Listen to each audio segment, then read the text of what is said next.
Hello, hello. Welcome to episode 6 of the Out of the Loop podcast. This is 6? This is 6. Okay. As you can see, we moved.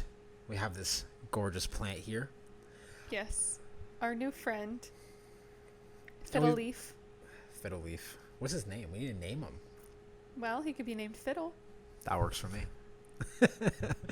We're in a new place. We have moved, and we've been super busy. Yeah. And I know that we mentioned that we're going to upload every Tuesday, Thursday, and I've definitely not kept that promise. So I think for now, we're going to upload on Thursdays. Yes. We're starting with something a little more realistic, once a week. Yes. I think that's good. Yeah. I think that's good. Thursdays. Cool. Fiddle. Kind of in my way here now. Today, we're going to be talking about OCD and anxiety when it comes to navigating relationships, because Hold on, I have a quick question. Oh yeah. Is this specifically romantic relationships?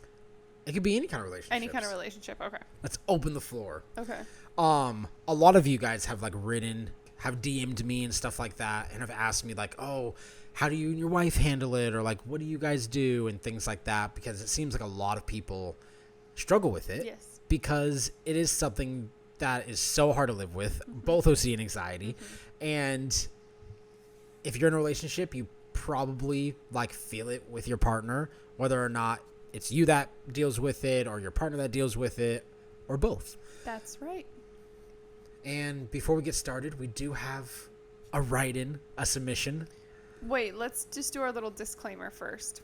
Oh yes. We're obviously not disclaimer. medical professionals. This is not medical. Nothing we say is medical advice.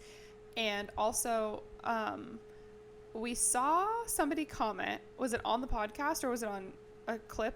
You couldn't tell me. It doesn't really matter where we saw it. Saying that they really like that our podcast is sort of refreshing and a non-medical podcast, but it's still talking about OCD and anxiety. Yeah. And I really want to lean into that and make sure everyone's aware. These are all our opinions, how we navigate it, what we do in our relationship, and when we have relationships with other people, stuff like that.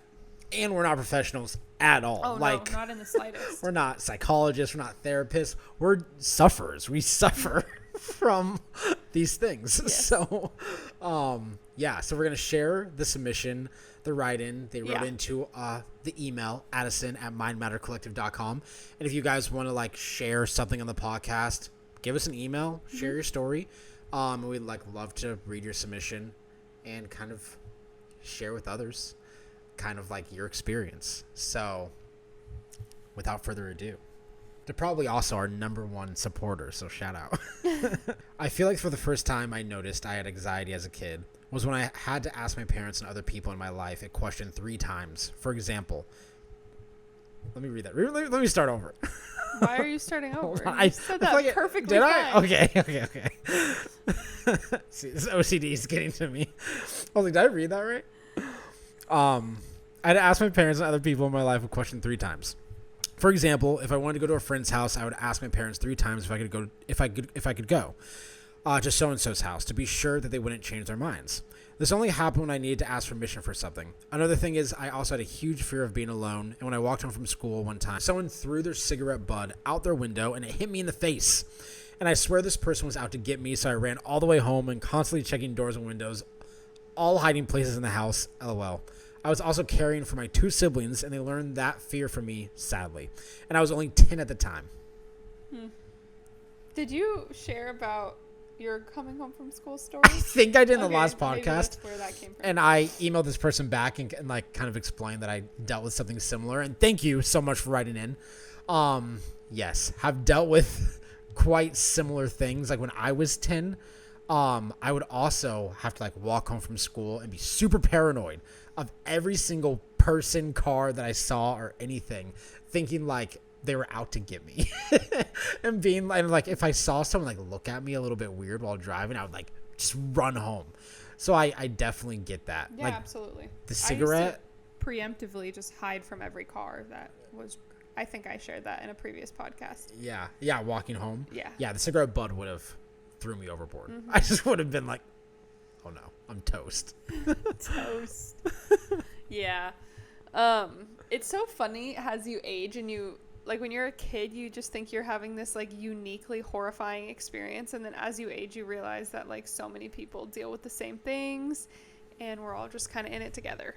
But sometimes you still don't realize. True. Everyone just looks like they all have like. No, that's so true. Actually, social media has been really great for like realizing that we're not actually that unique and that we all have so much in common, which I think is very helpful for a lot of people. Yeah, absolutely. We're all in this together.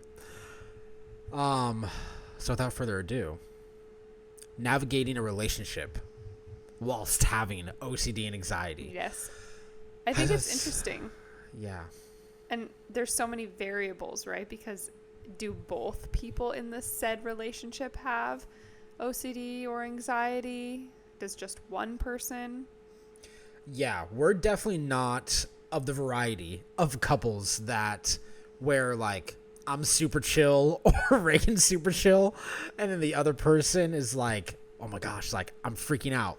And I know like there's a lot of people out there in that dynamic, and I feel like I was gonna say like I don't know if that's like better or worse. Like in some ways it's probably better, in some ways it's probably worse. But honestly, it's like everyone is gonna have their challenges regardless of like the dynamic of your relationship. Mm-hmm. Absolutely.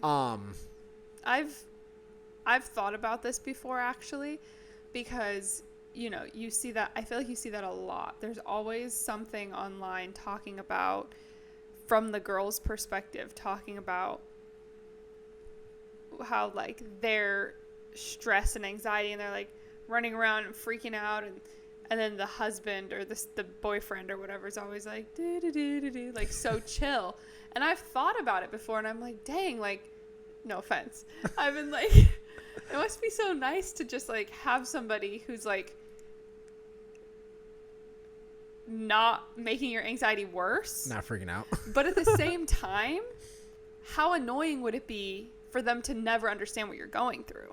Right. That's why. So I feel like there's pros and cons to both, right? Like it's probably really nice if one person, like let's say I didn't have any anxiety, it would probably be really nice for you.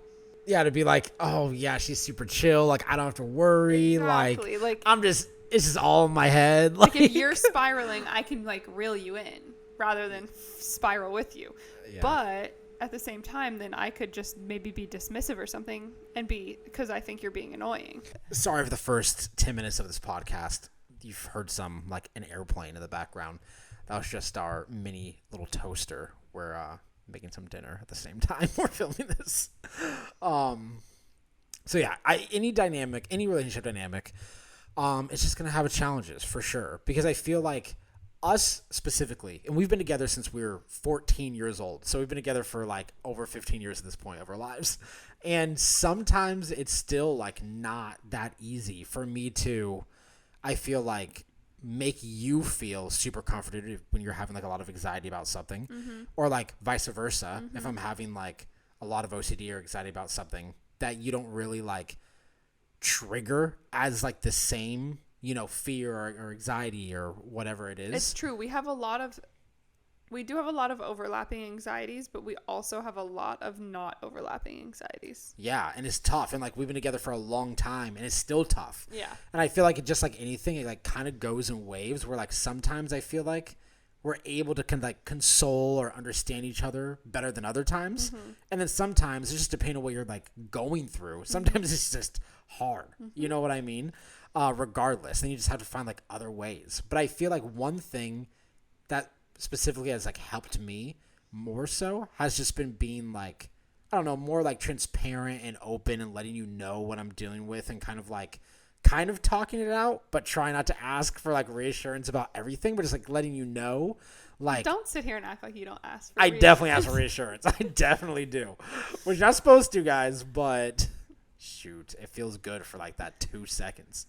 But I know it still feels good to like, I don't know, get stuff like, I don't, just kind of out on the table. I mean, sometimes when I feel like I'm just like suffering in my mind and you just don't know anything, I feel like, I don't know, it feels a little like it feels worse. Absolutely. But I know some OCD thoughts and anxiety thoughts and stuff can feel embarrassing for a lot of people and that you just do not want to share.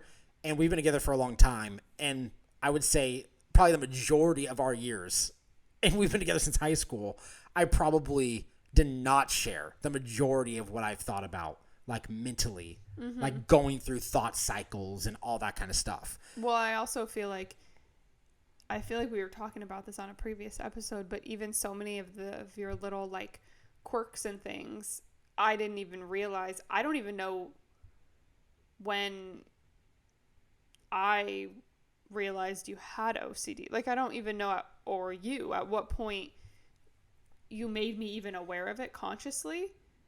Because, you know what I mean? Because I feel like there's so many little things, like you weren't not able to eat the last bite of your food, and like just little things like that, the way you would just situate your pants. Like, I just thought those were little like quirky things about you. I didn't know. And so I feel like growing up together, we've had to navigate a lot. But I do think sharing is helpful. And I guess let's talk about from being on the other side of it, as somebody who's in a relationship with somebody who has OCD, if you don't necessarily, because while I do feel like I have some OCD tendencies, it's not nearly to the degree that you have. I would say you have straight up OCD. And a lot of times you do try to have reassurance seeking with me. And you tell me what you think is better. Like, if you were to give quote unquote non-medical advice to the significant others of somebody that has OCD, I feel like, well, my advice would probably be to have an open dialogue about what they think is best, but I go back and forth depending on your spiral, whether I'm comforting or dismissive with your reassurance. And I don't know what's better, because I feel like it's not good to validate your reassurance. Gosh, it's so hard. Because... Should we give an example, or do you not want to talk? We can give an example. Go ahead. Well, it's so hard because I feel like sometimes reassurance maybe has felt like a smidge better. But then also, like, it's also nice when you don't entertain it sometimes. Because then I'm like, okay, I said it out loud. Like, and now I feel... Now it did kind of sound ridiculous. You know what I mean? So I feel like it really depends on what I'm going through, because some things do feel impossible to get out of your head. Like thinking something that you got touched by a rabid bat. Yeah. It's a terrifying thought. I feel like... we have to talk about it over and over and over again. Yes. Reassurance in that circumstance, depending on literally, because this theme has literally changed, like... can change literally daily, of if I feel like, oh my gosh, was there like I brushed my shoulder up against the wall at a grocery store. I didn't look back. Was there a bat hanging on the wall of this grocery store? Like, it gets that ridiculous, people. Or if it's like, oh, a bird flew over us. Did you see that bird? Was it for sure a bird, or was it a bat? Obviously, like, those are two different things of like, the demon, because reassurance seeking is something you really shouldn't do, but the demon of reassurance seeking is sometimes more or less helpful in that circumstance. Like, so it's like, if you actually saw if it was a bird, not a bat, and I ask you like, hey, was that a bird or a bat? Let me know. It could, if you're like, no, that was definitely a bird. Like, it was a blue jay. Like, I was totally looking at it. That could save me a freaking week or two of just thinking, oh my God, what was that? That flew over my head. I think that I pretty confidently. But if I reassurance seek about like the wall that I brushed up against, and you're like, I didn't look at the wall. And I'm like, you didn't look at the wall? I didn't look at the wall. I brushed up against the wall. What was that? You know what I mean? Well, then reassurance seeking might not be but the best. I also think, this is what I think it is. If there's something that you can matter of fact, tell me. Or I can matter of factly tell you in the moment, no, that wasn't a bat, for example. I was right there. I was looking. For sure, that could help you. Because I even have instances where, to go off on a little bit of a tangent, that I've thought about this before, one of the maybe variables, and I don't know if this is accurate or not, but I've thought about this before, of like, where anxiety like transitions into more of an OCD tendency is the the obsessive and the compulsive part of it. Yeah. Duh. But like, for example, like I'll have an intrusive thought of like, gosh, I don't even like to say them out loud. You know what I mean? Like the specific things, but like I'll just think something about like our kids sleeping, and I'll have to go check on them and make sure that they're okay. Or here's a good example. Anytime, if our children are already asleep at night, anytime that I open the front door for any reason, I always, after I close and lock the front door, I have to go check and make sure that they didn't go out the front door. Yeah. But I don't, once I check and I see that they're there, in my mind, I'm confident that they're there. I don't have to keep checking. And I feel like that's kind of where the line is, whatever. Yeah. So for example, if I was to like reassurance seek with you and be like, oh, did you check on them? I feel like in that instance, it would be like, yes. And you tell me they're fine. I feel like that's valid. Yes. But if I keep asking, yeah, you'd be like, Reagan, yeah, the line. shut up. Or one thing that I do sometimes with Addison is if you're being really annoying, respectfully, I know it's a mental disorder, about asking me something about for the like 500th time about a bat, like I'll just straight up ignore you. Yes, you have. And sometimes I'm like, I appreciate it because I'm like, okay, I shouldn't be asking. I shouldn't even be thinking about it, because anyone dealing with OCD and like severe anxiety, or even like a little bit of anxiety, I guess, should like, ultimately, it's a fight that only you can fight in your mind when you're freaking out about things that are in your mind, or there's even like physical manifestations of, you know, your compulsions and stuff like that, whether if you have like pure OCD or not OCD or all of the above. But these can you tell me what's pure OCD again? I don't know. Pure OCD is like mainly just revolves around like thought cycles where like there's possibly like no physical symptoms, but you just have like a repeated thought for months, like every second of every day, which is how a lot of my OCD kind of manifested when I was like 8-9 years old, stuff like that. But yeah, I mean, wait, I feel like that's what happens to you now still. Oh yeah, I still have a lot of mental pure OCD, but it's also physical. So it's like what's physical? Like checking, tapping, doing things a certain number of times, like that kind of stuff. Things like with your space. But yeah, at the end of the day, OCD and anxiety is something that you have to like get more comfortable in yourself, because it only involves you and your mind. You know what I mean? And that's the hardest thing. It's like always that line of like, oh my gosh, like people ask for reassurance about normal things all the time. So it's like, what is like too much reassurance seeking? Or it's like, if you know though that you struggle with OCD and you know specifically that you struggle with a certain theme, it's like, should you be asking for any reassurance? Possibly not. Maybe so. Depends on your own healing journey and who you are and all that kind of stuff. Sometimes it's really hard to find the line of something that I really struggle with, that I really, really try to not struggle with, is like trusting your gut. Because so often I'm like, is this my gut or is this my anxiety? Yeah. You know what I mean? And so I feel like you really have to just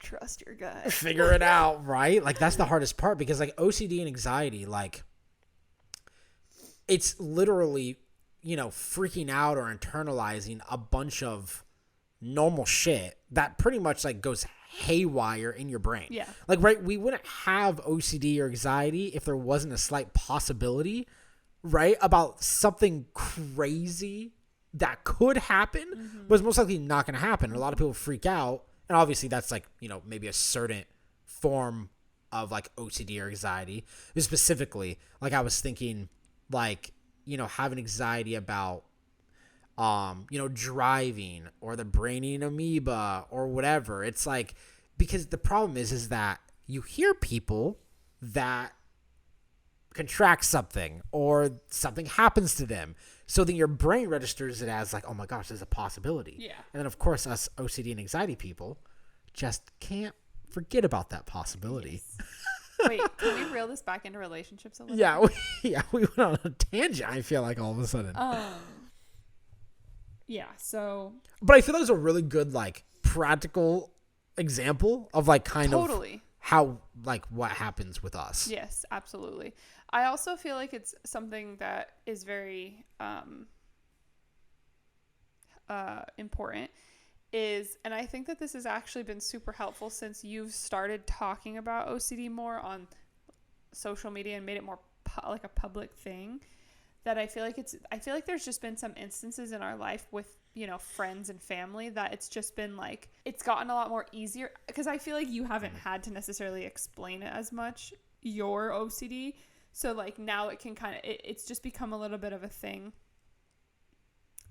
whenever there's something that like maybe you have OCD about or like that makes you feel uncomfortable. It's been nice in our personal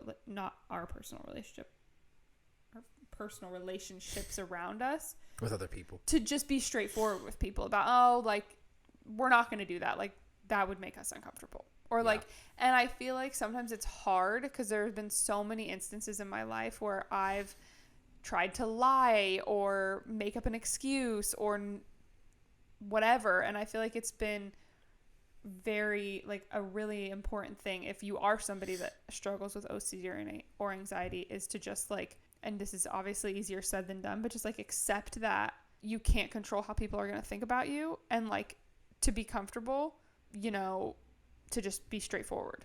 Yeah. And obviously when you have anxiety or OCD, whatever the type of therapy is called, exposure therapy is like obviously works if therapists are using it. Well, it's the best thing in my personal opinion as well that I feel like you could do. No. I agree. But it's exhausting. Oh yeah. And sometimes I feel like you get caught in this trap of like, oh, well, I should do something to like make myself stronger. But like also it's okay to not want to do something, even if it's your anxiety or OCD that doesn't want to do it, right? Like you're not going to walk into a bat cave anytime soon. Hell no. And that's okay. Like you shouldn't, you know what I mean? Like if you get invited on a freaking boys trip next week to go to a bat cave or to a lake it's okay to say no. Yes. And it's also okay to not make up a lie and to just be like, hey, that actually makes me uncomfortable. I'm not going to do that. Yeah. And not care what people think about you. I think that you will have better relationships with people. I've literally had relationships in the past. I'm saying that so confidently. I'm pretty sure I have. I can't think of a specific example right now where I feel like I've lied about things because I didn't want to tell them I had anxiety or whatnot. And it makes it puts a strain on the relationship because then, you know, you can't always be sick every time your friends are going to the lake and they invite you. You have to at some point be honest. That's true. Yeah. No, honesty, I feel like is like super helpful in those circumstances. I feel like that's a really great example. And like with exposure therapy, it's like, I do feel like exposure therapy is really good just because it like, it allows you to like kind of face what you're dealing with like head on, like makes your brain kind of like register something hopefully eventually as like something that you don't have to do, or maybe like something's like not a threat or whatever. But also at the same time, it's like if something still, you know, doesn't sound fun and could freak you out, it's like you have to have your own relationship with exposure therapy as well. Yeah. And then also I feel like you do have to be in I feel like exposure therapy is also easier or harder depending on like the theme and what you're dealing with and your mental state, making it easier or harder to go through. And then another thing that you mentioned was like just like honesty, and then also kind of bringing it back to like personal relationships, like romantic relationships, like with your significant other as well, of being like transparent, not only with your friends and family, but also with like your partner. I feel like it's helpful. Yeah. Because one thing that I like thought about when you were saying that too is that, like I mentioned previously, like I never used to like really tell you about my thoughts or any kind of like OCD or crazy anxiety that I used to deal with, because I always wanted to like be and feel like a strong person, right? Like when you have it, you just want to get rid of it. So you don't really want to mention it to your significant other, to who you're also supposed to be like a strong person too. So it's like with those variables, you like just don't want to bring it up. Like, you know what I mean? You don't want to bring up something embarrassing that you don't want to have, and that you like, some people feel like you shouldn't have, you know what I mean? But I feel like one thing that being transparent about that has helped has been my contamination OCD, specifically poison OCD, and not wanting to like eat at people's houses because I feel like there's been instances where like I'm just like, no, I really like I don't want to go to their house. Like I like, can we just like eat here and then go, or like let's get like food out, like, but like have like thinking about going to someone's house and like they're like, and you're like, oh, like they're cooking us food. I'm like, they're cooking us food. Like, why do they want to cook us food? First off, they definitely want to kill us if they want to cook us food. In the 15 years we've been together, we have eaten at somebody's house where they have cooked us food once. And I feel you know who you are. They're probably not listening. And I feel like for years. Wait, twice actually. Oh, really? Yeah, twice. Okay, you can tell me later who you're thinking of. Well, did I eat much of it? Besides, not much. But. Besides, like immediate family, right? Yes, like immediate. My mom has cooked for you before. Yeah. Your mom's very trusting, and that's also like a harder thing to like be like, hey, what is you like? Is your mom good? Like, but she's not trying to. No. I've also like known your mom, which has helped since I've been very young. Yeah, like if you well. came over for like family dinners. Yeah. Did that make you uncomfortable? Like in high school? Yeah, originally, yes, probably initially for sure. Oh. But Can like, I say something really fast to circle back to what you were saying, or are you going to continue along the lines? Of I was going to continue for a second. Well, being strong, but like also for years, I feel like, yeah, like I would just have a bunch of excuses or not want to go eat at someone's house because like I don't want to be poisoned, but I would like not really tell you or be transparent with that thought to you. And sometimes that would create arguments like, why does he not want to like go to our friend's house? Does he not like them as friends? Like, what's wrong with him? Well, because whatever. I like, took offense to it. Yeah. Because I have always been the kind of person that really wants to allow people to open themselves up to us. What's the saying? In their home. Like, I want... And be friendly. I want to be... Like, one of my love languages is, like, I always want to be the place that, like, somebody can come if they need a meal. And, like, for sure. Vice versa. It makes me so warm and fuzzy when somebody wants to invite me over and cook for me. Yeah. Like, that is so kind. I know, right? And Too so kind. I took offense. I would always used to get really mad at you when you didn't want to, because in my head I'm like, what do you mean you don't trust them? Like, that I'm so excited that somebody is willing and wants to do this for us, and you are not. But then we got to a point where you actually shared it with me, and like 13 years later. and then there came a time where we got invited. I was holding the mic way out here. I hope they could hear me. Yeah, why was I doing that? And then it came to a time where we got invited over to somebody's house, and they wanted to cook us dinner, and you didn't want to go, and I knew why now, and I put my foot down, and I said, let's think about something that would make you comfortable. They gave us some options, and I told them one of the options, and I said, we're doing this. And you had excuses up the until the moment we walked into their house. For like literally a week and a half. A week and a half. We knew we were going for a week and a half, and I was every single day I was like, you came up with a new excuse. I was like, I feel like we should just meet at this restaurant. like literally a week and a half leading up to it. You were even trying to like you tried to start lying to me and tell me on the way to their house that you weren't feeling good. And I was like, you're not getting out of this. We're going. I had to bring out the last stop. You know what I mean? I remember, though, one of the issues, though, with that specific encounter, the problem with us, see, this is a problem with when both parties in a relationship have anxiety, is that we sometimes feed off of each other in a negative way. Yeah. And you started to get in my head about me not wanting to eat, and it's not even an anxiety that I normally have. And so then I started freaking out, and I remember at the time I was pregnant in, I think, still my first trimester, so I wasn't feeling that good. So I was like, great, I'm not going to be able to eat what they cook, and like I started making it a whole big deal in my head. and it was like a whole thing. And that happens a lot. And that's the worst. When I can break you down and then like she starts having anxiety, and after like I've already been like ruminating about it, I'm like, shoot, Reagan is starting to have anxiety now too. No, but I was now it's justified what I'm thinking. No, we did good. We did fine. That was a wonderful evening, and we had a great dinner. It was tough. It was definitely tough. I was fine. Once I feel like, you get past it, you count your 180 minutes, you're not dead.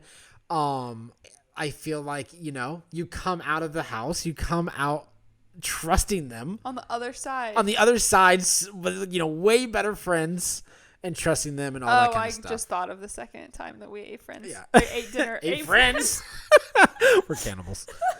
Ate dinner at a friend's house. No, I do feel like I feel like transparency with your partner. So if you get anything out of this podcast, because I don't even know what we're talking about at this point, being transparent. Think of something else.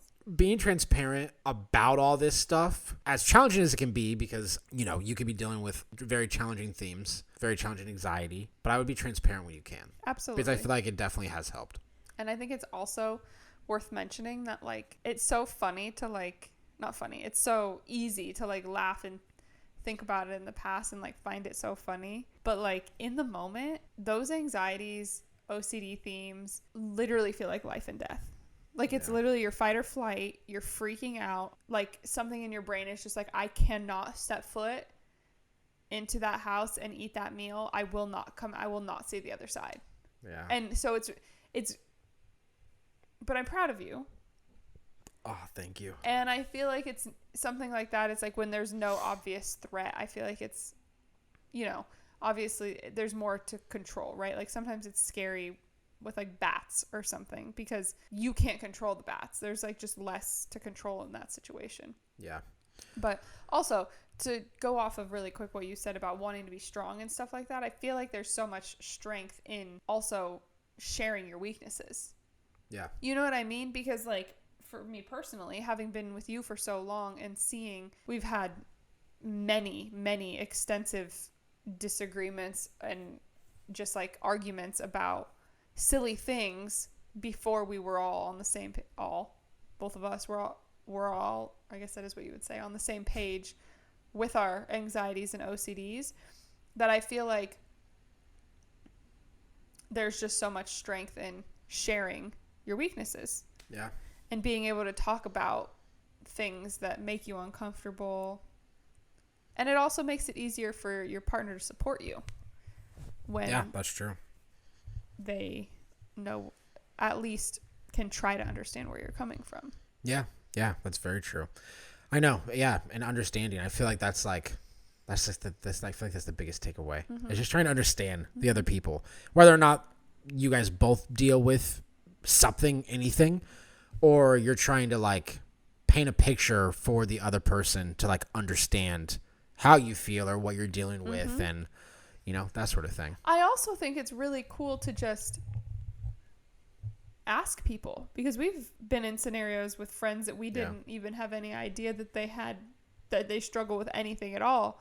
And then you see like a, what's the saying? You see one, takes one to know one. Yeah. Like you see like a little quirk and you're like, wait a second. Yeah. What was that about? And then you can have a whole conversation, and then it's just so much easier moving forward to like talk to somebody or let somebody know how you're feeling. Yeah. And that's one thing, if I've learned anything from like posting about this stuff on social media, it's that like a lot more people apparently deal with this stuff than like I ever realized. Mm-hmm. And I feel like there's even people that have like commented that like are also surprised. Yes. That there's other people that are like, what? We have these same thoughts? Mm-hmm. But I mean, like, step one of why no one realizes that we have these same thoughts is because no one shares them, because we're all so embarrassed that we're going to be judged like crazy for sharing like anything that goes through our brain. You know what I mean? Yeah. Yeah. I feel like, relationships and OCD and anxiety. This is apparently a lot more in depth than I thought, and we'll probably have a couple of parts of this apparently. So you guys should send us questions to the email. Tell them the email. Addison at mattercollective.com. Send us questions. Send us your stories.